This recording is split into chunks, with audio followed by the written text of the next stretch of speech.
नमस्कार दोस्तों, आइए जानते हैं उत्तराखंड की ताजा और बड़ी खबरें इस वीडियो में। और दोस्तों, आप उत्तराखंड के किस जिले से ये वीडियो देख रहे हैं, कमेंट करके जरूर बताएं।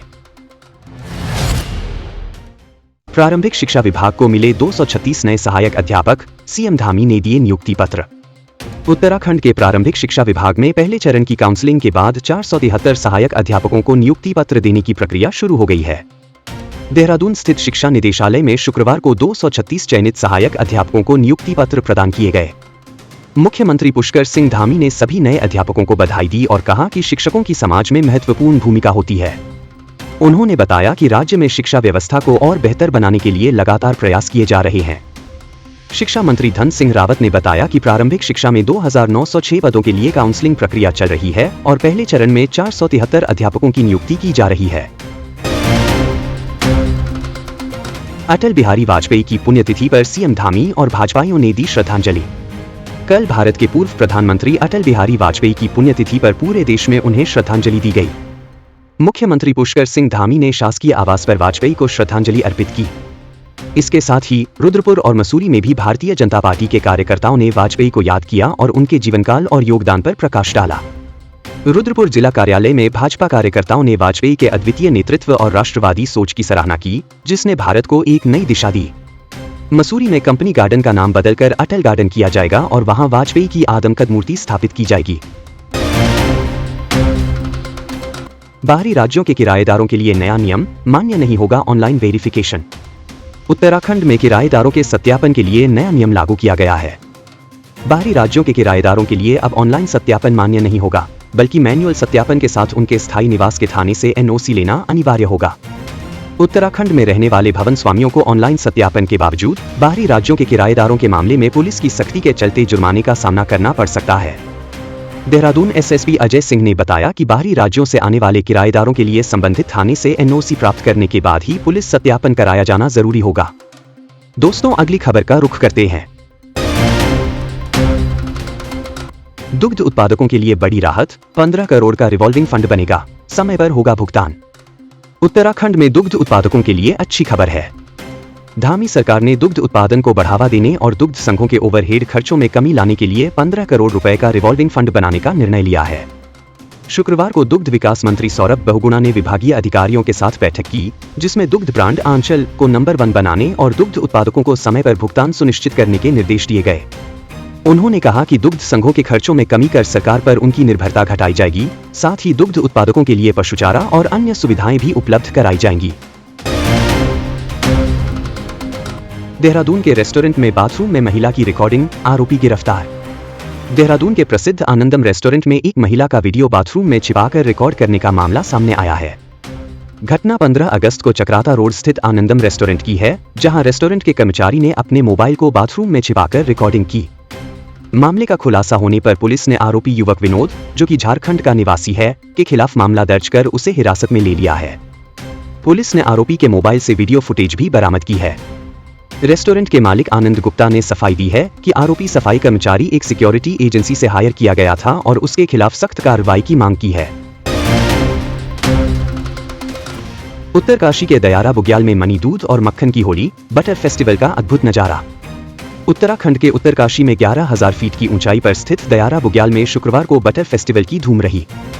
इस अनोखे उत्सव की शुरुआत सोमेश्वर देवता की डोली की पूजा अर्चना के साथ हुई, जिसमें सैकड़ों ग्रामीण और पर्यटक शामिल हुए। मटकी फोड़ कार्यक्रम में मक्खन और मट्ठे का उपयोग कर होली खेली गई। गंगोत्री विधायक सुरेश चौहान और भाजपा जिलाध्यक्ष सतेंद्र राणा ने ब्रह्मकमल की माला पहनाकर स्वागत किया और सभी को बटर फेस्टिवल की शुभकामनाएं दी। इस उत्सव का आनंद लेने के लिए देहरादून और अन्य शहरों से भी बड़ी संख्या में लोग पहुंचे, जिन्होंने ट्रैकिंग के साथ साथ उत्सव में भाग लिया। अगली खबर पर नजर डालते हैं। प्रसिद्ध देवी धुरा बग्वाल मेले का शुभारंभ, केंद्रीय मंत्री अजय टम्टा ने की शुरुआत। चंपावत जिले के पाटी विकासखंड में स्थित मां बाराही धाम देवी धुरा में प्रसिद्ध बग्वाल मेले का आगाज हो गया है। केंद्रीय सड़क परिवहन राज्य मंत्री अजय टम्टा ने मेले का शुभारंभ किया। 11 दिवसीय इस मेले में सांगी पूजन की रस्म अदायगी की गई, जिसमें चारों खामों और 7 थोकों के मुखियाओं ने भाग लिया। अजय टम्टा ने बग्वाल मेले को लोक आस्था और सांस्कृतिक विरासत का अद्भुत संगम बताया और कहा कि सदियों पुरानी परंपरा आज भी उतनी ही श्रद्धा और उत्साह के साथ निभाई जा रही है। डिलीवरी के बाद महिला की मौत, परिजनों का हंगामा, डॉक्टरों पर लापरवाही का आरोप। चमोली जिले में एक महिला की डिलीवरी के कुछ ही देर बाद मौत हो गई, जिससे गुस्साए परिजनों ने अस्पताल में हंगामा किया और डॉक्टरों पर लापरवाही का आरोप लगाया। परिजनों का कहना है कि महिला की डिलीवरी के दौरान कोई डॉक्टर मौजूद नहीं था और प्रसव के बाद जब डॉक्टर पहुंचे तब तक महिला की मौत हो चुकी थी। वहीं नवजात शिशु की हालत खराब होने के कारण उसे श्रीनगर रेफर किया गया है। घटना के बाद परिजनों ने सड़क पर जाम लगाकर कानूनी कार्यवाही की मांग की है। देहरादून में झमाझम बारिश, 6 जिलों में येलो अलर्ट जारी। उत्तराखंड में मौसम ने अचानक करवट ली और राजधानी देहरादून सहित कई जिलों में भारी बारिश हुई। मौसम विभाग ने देहरादून, टिहरी, पौड़ी, नैनीताल, बागेश्वर और चंपावत में येलो अलर्ट जारी किया है। विशेषज्ञों ने आने वाले दिनों में पर्वतीय क्षेत्रों में तेज बारिश की संभावना जताई है और संवेदनशील इलाकों में सतर्कता बरतने की सलाह दी है। 15 दिन बाद केदारनाथ पैदल मार्ग बहाल, 260 मजदूरों ने किया कठिन मार्ग दुरुस्त। केदारनाथ धाम को जोड़ने वाला पैदल मार्ग 15 दिन बाद फिर से खुल गया है। 31 जुलाई की रात आई आपदा के बाद 19 किलोमीटर लंबे मार्ग को 260 मजदूरों ने कड़ी मेहनत से ठीक किया। इस मार्ग की बहाली से यूपी, गुजरात और हरियाणा से आए कुछ तीर्थयात्री अब केदारनाथ धाम पहुंचने में सफल हुए। मुख्यमंत्री पुष्कर सिंह धामी की निगरानी में यह कार्य तेजी से किया गया और हेली सेवा के साथ साथ पैदल आवाजाही भी पुनः शुरू हो गई है। सोनप्रयाग गौरीकुंड राजमार्ग को भी जल्द ही वाहनों के लिए खोला जाएगा। दोस्तों, खबरों में आगे बढ़ते हैं। बांग्लादेश में हिंदुओं पर अत्याचार के खिलाफ हरिद्वार में संतों का आक्रोश, रैली निकालकर किया विरोध प्रदर्शन।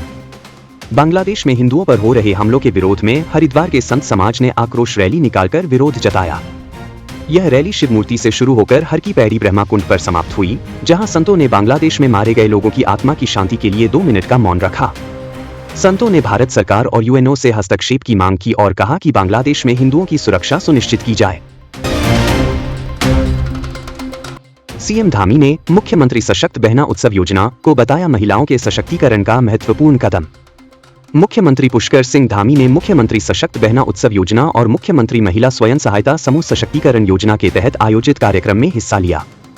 उन्होंने बताया कि इस योजना से प्रदेश की 37,000 से अधिक महिलाएं लाभान्वित हो रही हैं और महिला समूहों द्वारा निर्मित उत्पादों का 318.98 लाख का कारोबार हुआ है। सीएम धामी ने कहा कि उनकी सरकार महिला सशक्तिकरण की दिशा में लगातार कार्य कर रही है और महिला समूहों द्वारा तैयार उत्पादों की पैकेजिंग और ब्रांडिंग के लिए व्यवस्था की जा रही है। चलिए दोस्तों, फटाफट आगे बढ़ते हैं। रुड़की में कंपनी के गोदाम में लगी भीषण आग, आसमान में धुएं का गुबार, मची अफरा-तफरी। रुड़की के भगवानपुर क्षेत्र में स्थित एटेरो कंपनी के गोदाम में भीषण आग लग गई, जिससे वहां मौजूद कर्मचारियों में अफरा-तफरी मच गई। आग को बुझाने की कोशिशें की गईं, लेकिन आग ने तेजी से विकराल रूप ले लिया। फायर ब्रिगेड की टीम ने मौके पर पहुंचकर आग बुझाने का कार्य शुरू किया। पुलिस के अनुसार शॉर्ट सर्किट के कारण आग लगी, जिसमें इलेक्ट्रॉनिक सामान बनाने वाली कंपनी के गोदाम को काफी नुकसान पहुंचा। मसूरी में ट्रेनी आईएएस अधिकारियों ने की जमीनी हकीकत की जांच, सफाई और ट्रैफिक प्रबंधन पर लिया जायजा। मसूरी में लाल बहादुर शास्त्री नेशनल अकादमी के ट्रेनी आईएएस अधिकारियों ने एसडीएम डॉक्टर दीपक सैनी के नेतृत्व में शहर के विभिन्न स्थलों का निरीक्षण किया। उन्होंने ट्रैफिक मैनेजमेंट, सफाई व्यवस्था, कूड़ा प्रबंधन और अन्य आवश्यक सुविधाओं का गहराई से निरीक्षण किया। ट्रेनी अधिकारियों को मसूरी के कूड़ा प्रबंधन और जल पंपिंग जैसी महत्वपूर्ण व्यवस्थाओं की जानकारी दी गई। सफाई व्यवस्था में सुधार के लिए क्यूआर कोड आधारित मॉनिटरिंग सिस्टम की भी जानकारी दी गई, जिससे नगर परिषद द्वारा समय समय पर लोगों को जागरूक किया जा सके। दोस्तों, नजर डालते हैं आज के रोजगार की खबरों पर। उत्तर रेलवे में 4096 अप्रेंटिस पदों पर बंपर भर्ती, 10वीं पास युवाओं के लिए सुनहरा मौका। रेलवे भर्ती सेल आरआरसी उत्तर रेलवे ने 4096 अप्रेंटिस पदों पर भर्ती के लिए आवेदन प्रक्रिया शुरू कर दी है। यह 10वीं पास उम्मीदवारों के लिए एक बेहतरीन अवसर है। इच्छुक उम्मीदवार 16 सितंबर 2024 तक आधिकारिक वेबसाइट rrcnr.org पर ऑनलाइन आवेदन कर सकते हैं। चयन प्रक्रिया में केवल आवेदन की जांच और सत्यापन शामिल होगा, जिसमें किसी प्रकार की लिखित या मौखिक परीक्षा नहीं होगी। इंडियन बैंक में 300 स्थानीय बैंक अधिकारी पदों पर भर्ती, ग्रेजुएट्स के लिए शानदार अवसर। इंडियन बैंक ने 300 स्थानीय बैंक अधिकारी पदों के लिए आवेदन आमंत्रित किए हैं। योग्य उम्मीदवार इंडियन बैंक की आधिकारिक वेबसाइट indianbank.in पर जाकर 2 सितंबर 2024 तक ऑनलाइन आवेदन कर सकते हैं। आवेदन शुल्क सामान्य श्रेणी के उम्मीदवारों के लिए 1000 रुपए है, जबकि SC ST PWBD उम्मीदवारों के लिए यह शुल्क 175 रुपए है। एनसीईआरटी में विभिन्न शैक्षिक पदों पर भर्ती, प्रोफेसर और असिस्टेंट प्रोफेसर के लिए सुनहरा अवसर। राष्ट्रीय शैक्षिक अनुसंधान एवं प्रशिक्षण परिषद एनसीईआरटी ने प्रोफेसर, असिस्टेंट प्रोफेसर और अन्य शैक्षिक पदों पर भर्ती के लिए अधिसूचना जारी की है। इच्छुक उम्मीदवार जो पात्रता मानदंडों को पूरा करते हैं, वे एनसीईआरटी की आधिकारिक वेबसाइट www.ncert.nic.in पर जाकर ऑनलाइन आवेदन कर सकते हैं। भर्ती के लिए विस्तृत अधिसूचना और अन्य जानकारी वेबसाइट पर उपलब्ध है। HAL अप्रेंटिस भर्ती 2024 ITI धारकों के लिए बेहतरीन मौका।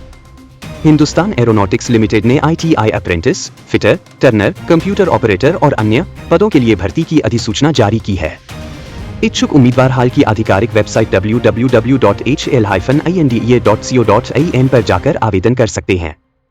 इस भर्ती के लिए आवेदन करने वाले उम्मीदवारों को अधिसूचना का विवरण ध्यानपूर्वक पढ़ने की सलाह दी जाती है। दोस्तों, अभी के लिए बस इतना ही। उत्तराखंड की ताज़ातरीन खबरों एवं नौकरियों की सूचना सबसे पहले पाने के लिए ओहो न्यूज़ को सब्सक्राइब करें और बेल आइकॉन दबाकर सुबह 7 बजे आने वाली न्यूज़ वीडियो का नोटिफिकेशन पाएं।